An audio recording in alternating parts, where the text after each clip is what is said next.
రంగమ్మ. నా 2 పిల్లలు. ఏరా రంగయ్య, నా బాకీ ఎప్పుడు తీరుస్తావు? అయ్యా, ఈసారి నీ బాకీ అంతా ఎలాగైనా తీర్చేస్తానయ్యా. ఈసారి నా బాకీ తీర్చకపోతే నీ పొలాన్ని జప్పు చేస్తాను. సరే అయ్యా. ముందుసారి వేసిన వేరుశనగ పంట వల్ల ఏ విధమైన లాభము రాలేదు. అంతేకాకుండా నీ పొలం అంతా నాకే అమ్మాలి. సరే అయ్యా.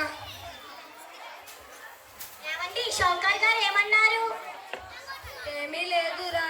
ముందుసారి షౌకర్ గారి దగ్గర తీసుకున్న అప్పు ఎప్పుడు తీరుస్తామని అడుగుతున్నారు. మనం ముందుసారి వేసిన వేరుశనగ పంట వల్ల మనకి ఎటువంటి లాభం లేదండి. ఈసారి మనం వరి పంట వేద్దామేంటి? సరే అయితే బ్యాంక్ లోన్ తీసుకుని వెళ్ళి వచ్చేటప్పుడు విత్తనాలు దండి. సరే.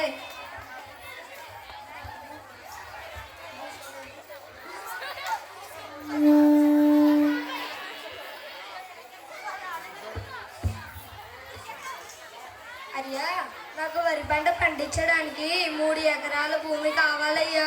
ఎకరానికి 50,000, 3 ఎకరాలకి 1,50,000 రంగయ్య. సరే అయ్యా. ఇగో ఈ పొలం నీ కౌలుకి తీసుకో. సరే అయ్యా. అబ్బా, ఈ వరి పంట పండించడానికి ఎంత అనుకూలంగా ఉంటుందో.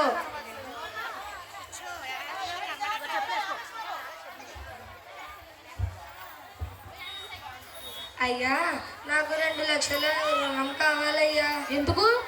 నాకు వరి పంట పండించడానికి రుణం కావాలయ్యా. అయితే నీకు అగ్రికల్చర్ లోన్ మీద 2 లక్షలు ఇస్తాను. సంవత్సరం గడువిస్తున్నా, నీ లోపల తీర్చే. సరే అయ్యా.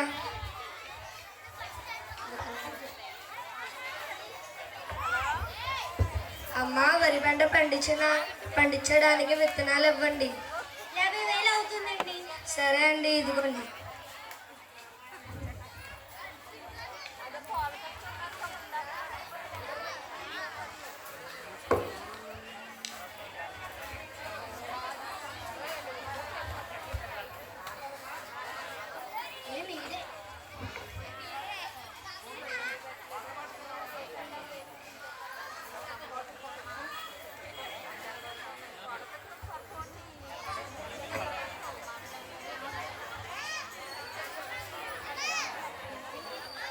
నాన్నగారు, అమ్మగారు, మేము ప్రైవేట్ స్కూల్లో జాయిన్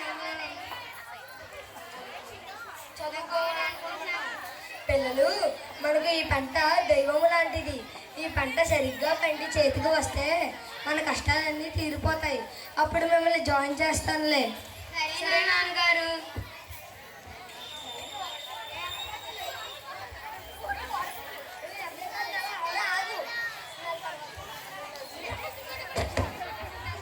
చెప్పినా 3 నెలల తరువాత. అబ్బా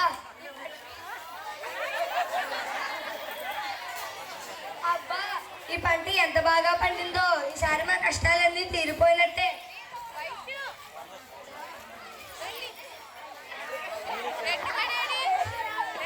అయ్యో, నేను రాత్రి పగలు కష్టపడి పండించిన పొలమంతా నీటి పోలైపోయిందే.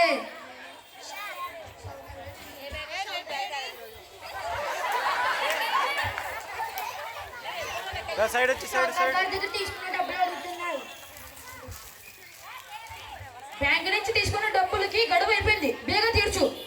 సరే అయ్యా. అయ్యో, ఇప్పుడు నేను షౌకర్ గారు అప్లై ఎలా తీర్చాలి?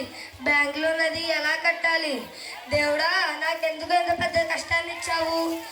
నలుగురికి అన్నదానం పెట్టే రైతు పరిస్థితి ఇంతేనా? మన భారతదేశంలో ప్రతి రైతుల పరిస్థితి ఎలా అవ్వడానికి కారణం ముందుగా ప్రకృతి వైపరీత్యాలు మరియు ప్రభుత్వం నుండి సరైన సహాయ సహకారాలు అందించకపోవడమే. కౌలు ధరలు పెట్టడం కాబట్టి ప్రతి రైతుకు 2 ఎకరాల భూమి, నీటి పారుదల సౌకర్యాలు అందించాలి. అలాగే బ్యాంకు లోన్ కూడా తక్కువ వడ్డీకే ఇవ్వాలి. రైతు 5,000 మట్టిలోకి దిగితేనే కానీ మనందరి 5,000 నోటిలోకి దిగవు. భారతదేశానికి రైతు వెన్నుముక్క అంటారు. ఇలాంటి రైతులని హేళించకండి. వీలైతే సహాయం చేయండి కానీ హేళన మాత్రం చేయకండి. ఇదే నా చివరి కోరిక.